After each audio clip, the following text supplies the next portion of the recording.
장에 나가서 야채를 팔곤 했습니다.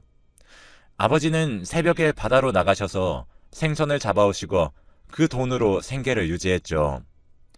저는 그렇게 가난하다고 생각하지 않았지만 부모님은 항상 돈 때문에 싸우셨고, 혹여나 부모님이 싸우시는 이야기를 듣고 동생이 설마 부정적인 생각을 하진 않을까라는 생각으로 동생의 귀를 막아주는 그러한 삶을 살아왔습니다. 아버지는 항상 술만 드시면 시비가 붙으셨고, 어머니는 그로 인해 경찰서를 밥 먹듯이 들락날락거리는 신세를 지셨습니다. 그렇게 몇 년을 지내다가 아버지는 간암으로 돌아가시게 되었고, 2년 뒤 어머니는 우울증으로 자신의 목숨을 끊으셨습니다. 그렇게 동생과 나 둘만 남게 되었을 때 정말 세상이 우리 가족을 버린 느낌이었습니다. 어머니가 돌아가셨을 땐 저의 나이가 20대 초반이었고 동생은 고등학생이었습니다. 어머니와 아버지가 돌아가셨다는 소식을 듣고 저와 동생을 자신의 자식처럼 여겨주시던 치킨집 사장님이 아직도 기억에 남습니다. 나이대도 어머니보단 어리셔서 그냥 삼촌이라고 불렀고 아침과 점심 그리고 저녁까지 든든하게 잘 챙겨주셨습니다. 굳이 동생과 나를 챙겨주실 이유가 뭐가 있나 충분히 생각했지만 삼촌이 그냥 착한 것 외에는 그 어떠한 이유도 생각할 수 없었습니다. 그렇게 삼촌과 동생 그리고 저는 이 세상에 남은 사람이 세 사람이라고 해도 믿을 정도로 그 누구에게도 방해받지 않고 행복한 삶을 살았습니다. 그렇게 몇 년이 흐르면서 삼촌과의 인연은 더욱 깊어졌고 힘든 시절 동생과 저를 보살펴 주신 게 너무 고마워서 삼촌의 치킨집에서 은혜를 갚고자 열심히 일을 했습니다.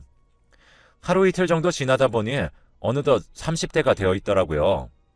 그러던 어느 날 제 휴대폰으로 갑자기 전화가 와서 받아보니 굵직한 목소리의 남자가 "여기 경찰서인데요. 경찰서로 좀 와주세요." 라는 말을 듣고 대답도 못한 채 삼촌에게 경찰서 갔다 온다는 말만 남기고 일하던 복장 그대로 경찰서로 향했습니다. 어렸을 땐 싸움을 한 번도 하지 않던 동생이 얼굴이 몰라보게 부어있던 것입니다. "야, 너 대체 누구랑 이렇게 싸운 거야?" 동생이 아무 말도 안 하고 고개를 떨구며 한숨만 내쉬더군요. "아니, 대체 무슨 일이냐고. 말을 해야 알 거 아니야." 동생이 아무 말도 하지 않자 앞에 계시던 경찰관 한 분께서 제 동생이 도둑질을 했다는 말씀을 하시더라고요. 저는 나와 같이 몇십 년을 살아온 동생이 맞는 건가 싶을 정도의 의문이 들더라고요. 어떻게 해야 할지 앞길이 막막했습니다. 무슨 도둑질을 했나 했더니 아침에 일어나서 한 아파트 건물로 들어가서 현금을 가져갔다고 하더라고요. 정말 경찰의 이야기를 듣고 몇 달은 밤에 불면증에 시달렸습니다. 그러다가 갑자기 그 집 피해자 여성분이 경찰서로 도착하셨고 손이 발이 되도록 동생과 무릎을 꿇고 빌었습니다. "제발 용서해 주신다면 어떠한 것이든 다 하겠습니다." 말이 끝나기 무섭게 그 아가씨께서 몇 분을 조용히 계시더니 10분쯤 지났을까? "합의해 드릴 테니까 700만 원만 좀 줄래요? 원래 1000만 원으로 하려다가 이렇게 사과하시니 좀 줄여드린 거예요." 그런데 이게 통장에 70만 원도 없던 터라 정말 앞길이 막막했습니다.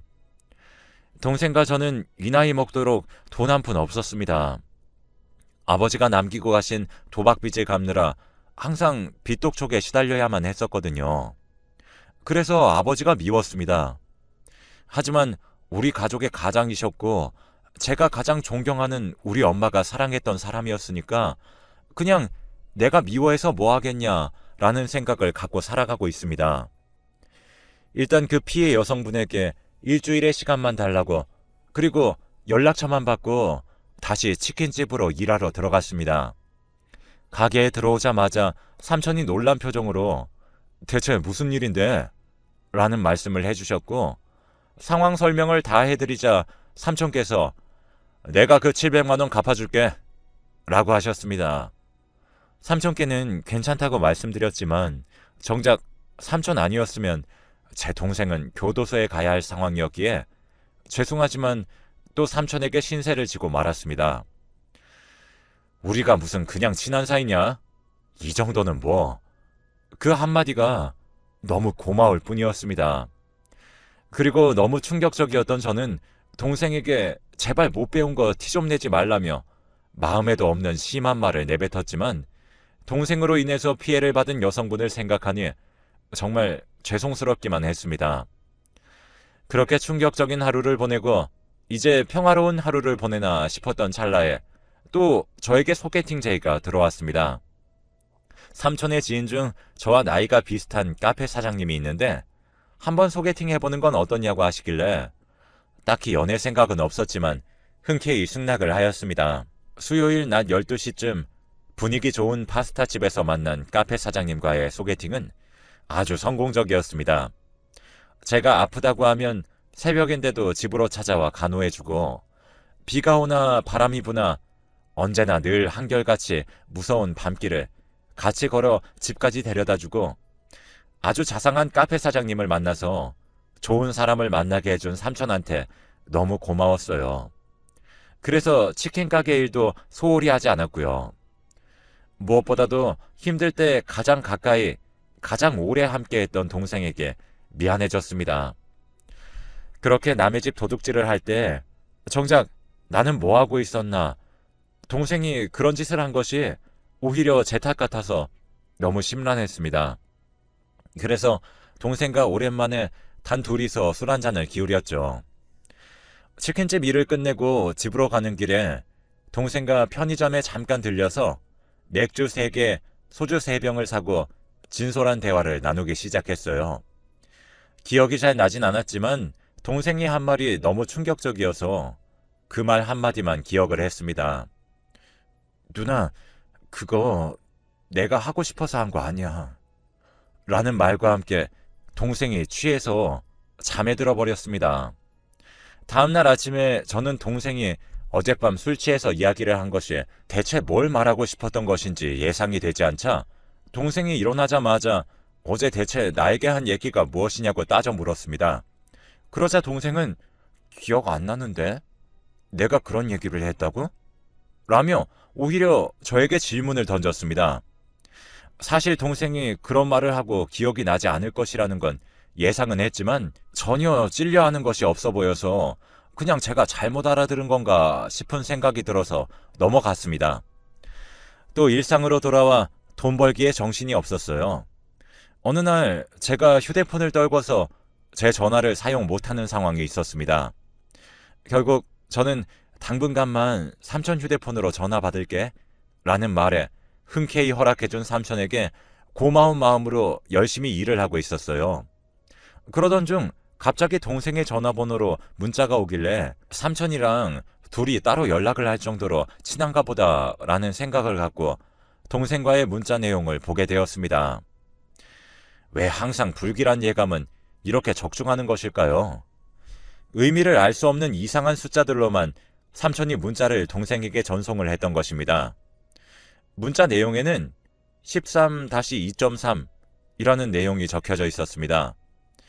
이렇게 삼촌이 문자를 전송하면 동생은 완료라는 단 2글자의 말을 남겼습니다. 물어보고 싶었던 것이 너무 많았지만 지금은 확실한 물증은 없고 저의 심증만이 있어서 어떠한 이야기도 못했어요. 제가 하나도 모르는 상태에서 섣불리 물어봤다가 진실이 더욱더 안 밝혀질 수 있겠다라는 생각으로 그냥 보고도 모른 척을 했습니다.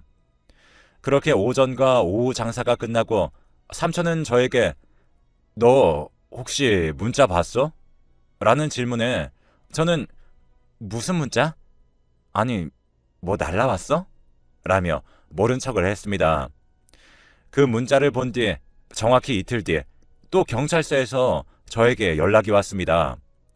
동생 때문에 또 와주셔야 된다고. 조금은 예상은 했지만 그 예상에 맞지 않길 바랬습니다. 동생분, 또 현금 훔쳤어요. 라는 말을 듣고 저는 정신이 멍해졌고 갑자기 며칠 전 동생과 삼촌의 문자 내용이 떠올랐습니다. 그리고 저는 동생에게 너 내 눈 똑바로 쳐다봐. 이거 누가 시킨 거지? 라는 질문을 했습니다. 동생은 옛날부터 부모님께 혼날 땐 눈을 제대로 쳐다보면 거짓없이 말하는 습관이 들어져 있던 터라 동생이 뭐라고 하든 좋으니까 제발 자신이 한 것만 아니라는 말을 하기 바라며 눈을 똑바로 쳐다보라고 말을 했습니다. 그러자 동생이 사실 삼촌이 시켰어.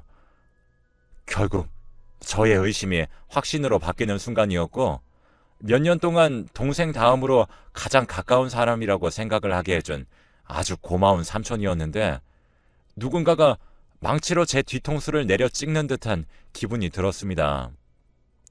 동생의 입에서 나온 저 말이 과연 사실인가를 확인하고 싶어서 바로 삼촌에게 전화를 걸었고 삼촌도 경찰서에 오셨습니다. 그러더니 제 동생의 얼굴을 보자마자 욕을 하더군요. 한 번도 본 적 없던 삼촌의 난폭한 모습을 보았습니다. 경찰의 질문에 내가 안 시켰다는 이야기를 반복하던 삼촌이 결국 진실을 말했습니다. 알고 보니 삼촌이 동생에게 보낸 그 문자의 비밀은 13-2는 번지수였고 잘못된 관념을 갖고 살아와 결국 지금의 범죄를 저지르게 된 것입니다. 동생은 그저 삼촌이 시키면 용돈을 준다는 이유로 그 돈 때문에 이러한 범죄를 저질렀던 것입니다. 결국 초범이 아니고 재범의 우려가 있다는 이유로 동생은 징역 6개월, 삼촌은 징역 2년형에 교도소에서 수감을 하게 되었습니다. 동생에게 그런 심부름을 시킨 삼촌에게도 너무 배신감이 들었지만 돈 때문이라는 이유로 동생이 이러한 범죄를 저질렀다는 것이 더욱더 배신감이 들었습니다. 놀란 가슴을 가라앉히고 삼촌이 없는 치킨집을 운영했습니다. 혼자서는 역부족이었지만 제 옆에서 항상 자상하고 유머 있는 카페 사장님이 자신의 카페는 알바생을 맡겨둔 채로 제가 있는 치킨집으로 와서 일을 도와주었습니다. 그렇게 6개월 후 동생이 돌아왔을 때 저에게 미안하다며 다시는 그럴 일 없다고 용서를 구했고 저는 믿어주기로 했습니다. 열심히 치킨집을 셋이서 운영하다 보니 어느덧 1년 6개월이라는 시간이 더 지나 삼촌이 제 눈앞에 나타났을 때 지금까지 쭉 봐왔던 삼촌의 모습과는 전혀 다른 모습이었습니다. 살도 10kg이나 빠진 상태로 출소를 하셔서는 저에게 실망을 주어서 미안하다는 진심 어린 사과를 하셨습니다. 삼촌은 저와 동생이 힘들 때부터 도와준 사람이니까 내가 자존심 부려봤자 뭔 소용이 있나 싶어 그냥 삼촌을 다시 믿고 따르기로 하였습니다.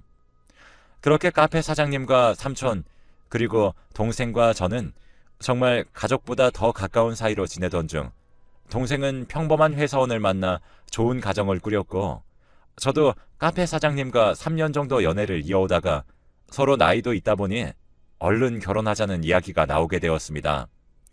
그래서 선선한 바람이 불고 꽃향기 가득한 봄에 모두의 축복을 받으며 결혼식을 올렸고 법적으로도 부부가 되었습니다. 카페 사장님이 남편이 되었을 때 매우 행복했지만 카페의 일보단 삼촌이 운영하시는 치킨집의 일을 도맡아 열심히 도와드렸습니다. 그러던 어느 날 삼촌이 갑자기 저에게 오늘은 나오지 말고 네 남편이랑 열심히 놀아 라는 말씀을 하셨고 웬일이지 하며 무슨 일 있나 했지만 한편으로는 오랜만에 휴식이라서 남편과 데이트를 하러 밖으로 나갔습니다. 뭐 다들 아시다시피 남편과의 데이트는 별거 없었어요.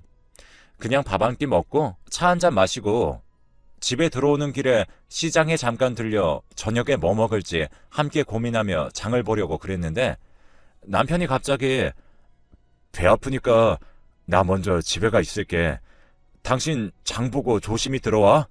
라는 말을 남기고 집으로 들어간 남편이었습니다. 저는 혼자서 30분 정도 장을 보고 집으로 가는 길에 버스 대신 소화 좀 시킬 겸 걸어서 집으로 향했습니다. 그런데 저희 집 가기 전에 학원 상가가 여럿 있습니다. 그냥 평소처럼 항상 가던 길이었지만 그날은 제 바로 눈앞에서 화분이 떨어지는 것이었습니다. 바로 위를 쳐다봤지만 누군가가 던진 듯한 느낌이 확 들더군요. 진짜 깨진 화분의 조각을 보면서 만약에 내가 저것을 맞았더라면 이 세상 사람이 아닐 수도 있겠구나라는 생각이 확 들었고, 저는 손다리가 떨리는 상태로 집으로 황급히 머리를 가방으로 보호하며 뛰어갔습니다. 그런데 집에 먼저 도착해 있어야 되는 남편이 집에 없던 것이었습니다. 한 10분쯤 흘렀을 무렵에 남편이 들어왔습니다. 여보, 어디 갔다 왔어? 라는 말을 하자 남편은 집으로 가는 길에 진짜 도저히 안 될 것 같아서 은행 화장실 쓰고 집으로 바로 들어왔지. 이때 왜 저는 남편을 의심하지 않았을까요? 아직도 후회가 됩니다. 그때 저는 당시에 가장 의지하는 것이 남편이었다 보니 남편에게 집에 돌아오는 길에 이러한 일이 있었다며 상황 설명을 다 해주었는데 남편이 매우 화를 냈습니다. 세상에 정신 나간 것들 많으니까 조심해 라고 말하던 남편이 그때는 정말 너무 고마웠고 이 사람이랑 결혼을 잘했다라는 생각이 들었죠. 그러한 일이 있고 일주일도 채 되지 않아서 하루는 저에게 이런 일이 생겼었습니다. 그날은 제가 오래전부터 친하게 지내던 고등학교 동창 친구들을 만나서 카페에 앉아서 대화를 나누던 중 친구가 화장실을 다녀오겠다는 말과 함께 혼자가 되어버리자 갑자기 누군가에게 날라온 문자, 오늘 귀걸이 했네? 라는 그 말. 이젠 옆에서 누군가가 쳐다보기까지 하는 소름 끼치는 상황이 생기더군요. 진짜 이러다가 누군가의 손에 죽을 것 같고 너무 무섭더라고요. 화장실에서 바로 나온 친구에게 오늘 컨디션이 안 좋아서 집에 먼저 좀 들어갈게. 미안해. 라는 말을 남기고 누군가에 쫓기듯이 집으로 들어왔습니다. 그리고 이번엔 일주일 정도 지났을 때였나? 남편이 이제 걸어 다니는 것이 힘들지 않냐며 자전거 사줄까? 라는 말을 저에게 하였고 저는 자동차 면허증이 없는 관계였지만 바람을 느끼는 것을 굉장히 좋아했기 때문에 남편의 말이 끝나기 무섭게 바로 사달라는 말을 하였습니다. 버스비도 절약하고 그냥 걸어 다니기엔 심심하니까 아주 좋은 타이밍이라고 생각했습니다. 그래서 바로 쉬는 날 자전거를 사러 자전거 상점으로 갔고 아주 새 것으로 장만을 했습니다. 그런데 자전거를 산 지 한 달 정도가 지났을 무렵 지금까지 잠잠했던 저의 목숨을 노리는 것 같은 일들이 다시 시작되고 말았습니다. 저를 어디선가 지켜보는 듯한 문자는 또 시작되었고 이젠 이틀에 하루꼴로 보내기 시작을 하더군요. 그냥 무시하면 그만이겠거니 생각을 하고 치킨집으로 출근을 하기 위해서 자전거를 끌고 항상 다니던 길로 다녔습니다. 그런데 나무를 심기 위해서 자전거 전용 도로를 막아놓은 것입니다. 조금은 겁이 났지만 그날에는 차도 별로 없어서 차도로 용기 내어서 자전거를 타고 가는 길에 갑자기 뺑소니 사고가 일어나고 말았습니다. 원래 보통 사람 같으면 사람을 치고 확인을 하는 것이 맞을 텐데 이것은 분명히 그냥 사건이 아니구나를 직감했죠.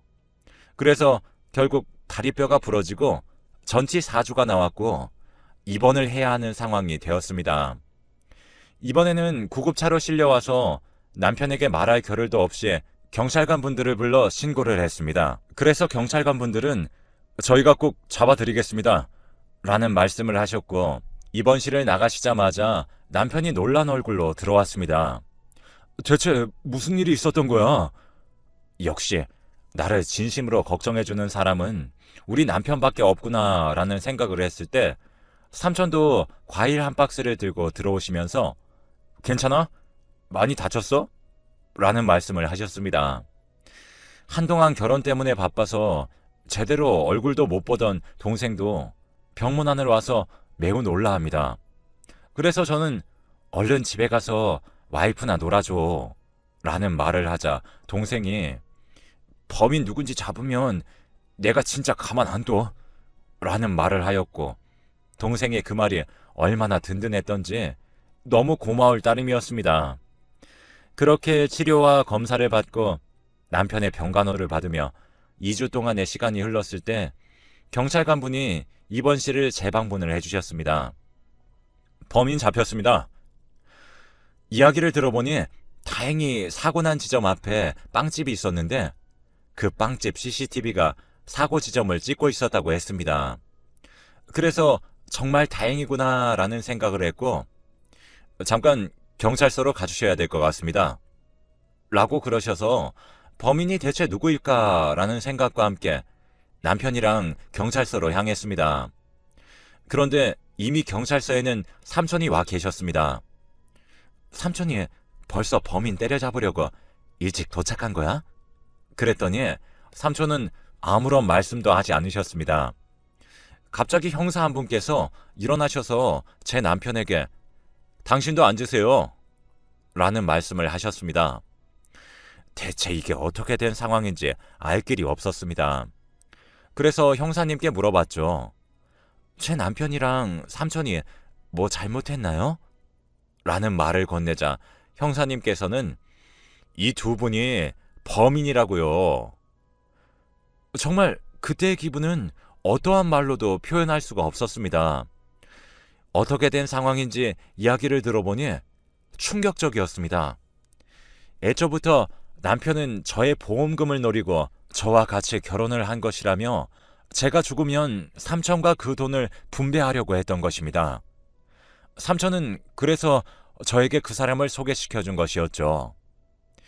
결국 뺑소니의 범인도 이상한 문자를 보낸 것도 화분을 떨고 나를 다치게 만들려고 그랬던 사람 모두 삼촌과 남편이 꾸민 짓이었습니다. 알고 보니 삼촌과 남편은 서로 아빠가 다른 형제였고 서류상으로는 남남으로 되어 있었던 것이었습니다. 진짜 드라마에서만 일어날 것 같은 일이 저에게 일어나자 이제 앞으로 어떻게 살아가야 되나 싶었습니다. 남편은 돈 때문에 일부러 결혼을 했지만 저를 죽이고 싶지 않아서 화분을 일부러 일찍 떨군 거라고 말을 합니다. 오히려 이 말에 고맙다고 반응을 해야 하는 건지 이걸 변명이라고 하는 것인지 정말 알다가도 모르겠더라고요. 무엇보다 제일 궁금한 것은 삼촌이 어떻게 나올까였습니다.